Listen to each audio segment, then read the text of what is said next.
actually one of the founding members of the Asheville Design Center. I got involved in the project in 2006. That was Asheville, American Institute of Architects' 150th anniversary. The history of the I-26 connector actually goes back to the 80s. I moved to town in 2003 or so, but before that there had been various steps that this had taken from moving the project from outside of Asheville to this corridor area. What were our early interactions with North Carolina Department of Transportation? Very interesting. They were at first very apprehensive about working with us, to the point where we had them in a conference room in the basement of the Grove Arcade, and I kind of stood between them and the door and would not really let them out until I could convince them, or we could convince them, that they would work with us on this project. I was part of the whole grant writing process that kicked off the Asheville Design Center. Well, in 2006, after we had received the grant, we started a 501c3 and opened it on Patton Avenue in an office storefront. And we had a lot of our membership came from people just walking by, everything from just cartographers to just interested people. But they came in wanting to help.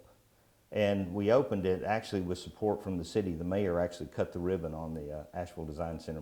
When federal dollars are being used for a project like this, it has to go through the NEPA process, or the National Environmental Protection Act process.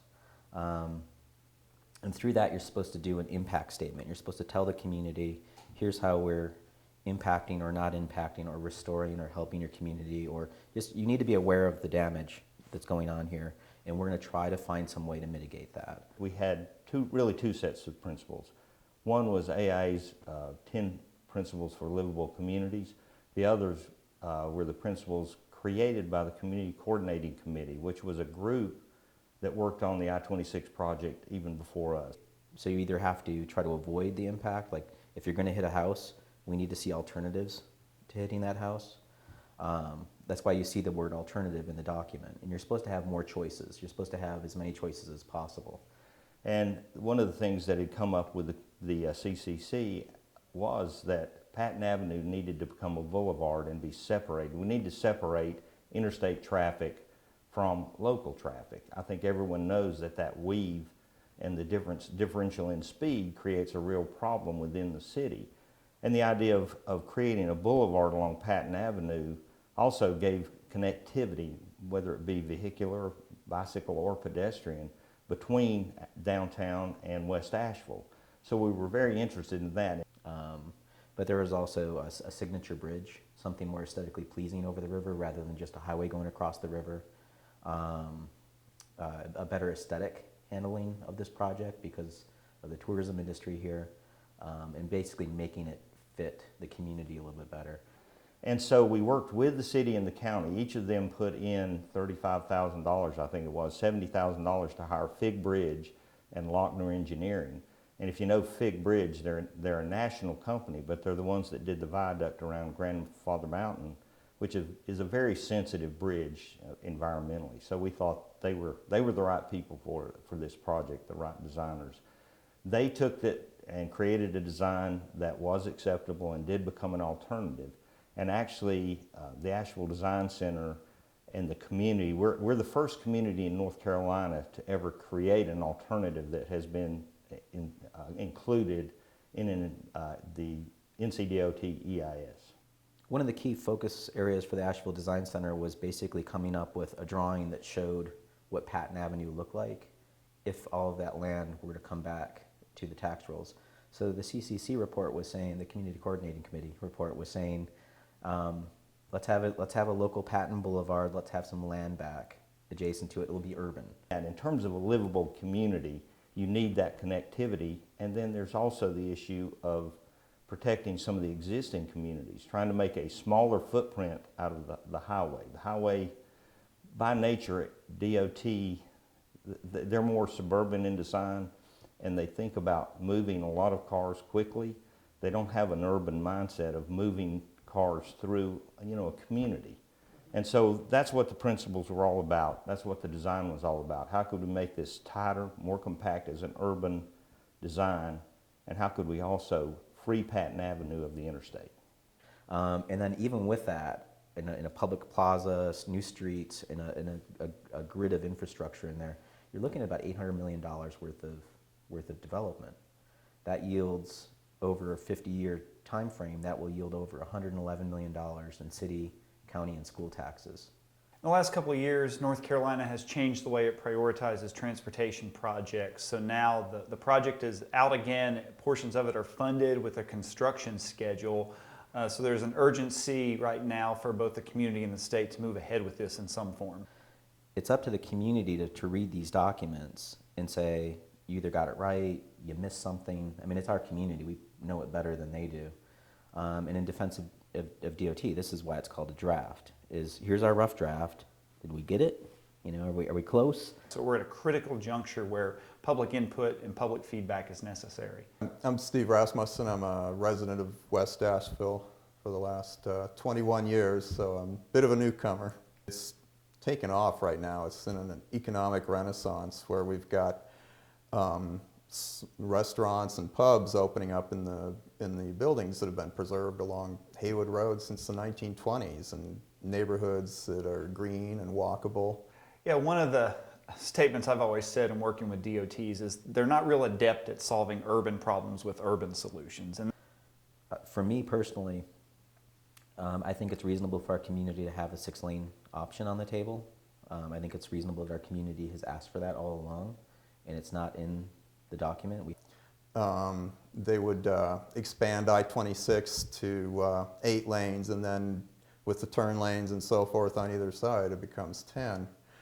It already is a bit of a division between the east and the west side of our area, but this would make it impossible to cross. widening the road won't necessarily make less traffic or less congestion. There's something called induced demand, and when we widen roads like this, You know, the biggest problems with proposals on the table right now, if you don't really dig deep into the EIS, and it's a difficult document to dig deeply into, 3 and 3C, they cost less, but they do a whole lot less. 3 and 3C, unlike 4 or 4B, do not solve the problems with the weaving and the differential speeds of traffic merging on 240 and Patton Avenue on the Bowen Bridge. You've got I-26 traffic dumping onto mixing into local traffic, and you have to kind of bob and weave if you're trying to cross that bridge to avoid getting hit by a truck that's trying to go north. people will live farther out, people have fewer transportation options. All in all, these plans would take 200 homes and businesses, no matter which alternatives they choose, the way they've got it currently designed. And that's something we can barely afford. So to say that you can't have that land, particularly in Asheville that's constrained from a real estate perspective, we can't annex more land. So the land that we have is our tax base. And to lose that opportunity, you lose a lot of revenue. So we will be, as a community, we will be impacted by about $111 million. They're not solving Asheville's problem, and that's a major problem. I mean, 3 and 3C only reduced traffic on the bridge by 14%. 10 years after the project has been built. So they can't solve the problem. And so I don't want, just because of cost and trying to get it done quickly, I don't want us to make the mistake of building something we're going to have to come back and fix. Really impact Burton Street, which is a historic black neighborhood that's already borne the brunt of past decisions to route interstates through the poorest neighborhoods least able to fight it at that time. And plus it would, a little further north, it would have a big impact on Montford as well. What's more, I guess, confusing in the design that people aren't really catching is your path coming from the north, let's say Madison County, and you want to get off in West Asheville. That you would have to get off at essentially Earth Fair and go through 3 lights, crossing Patton Avenue is your 4th light, getting back onto a slip road, and then going up to Haywood. Your way to Earth Fair from, let's say, Brevard Road you'll have to do the opposite, which you come onto this curlicue ramp and then go back up the 4 lights to get into Earth Fair. The great thing about the Asheville Design Center is we built the organization around community participation. What I've witnessed with this community is not a delay as much as they're coming forward and saying and articulating what they want in the process, which is actually required by the NEPA process. The whole idea of this sticker, we need to build a road for Asheville, not through Asheville. I tell people that I stand on the shoulders of giants. I mean, the fact that our community has continually put in a great effort to be very articulate and to be part of this process, not just say, no, go away, we don't want it. The community has consistently come to the table and said, here's what is doable for us. Here's what works for us. And they're all totally reasonable alternatives. You know, I think this is an awesome community, and we deserve a really good fit of a project here.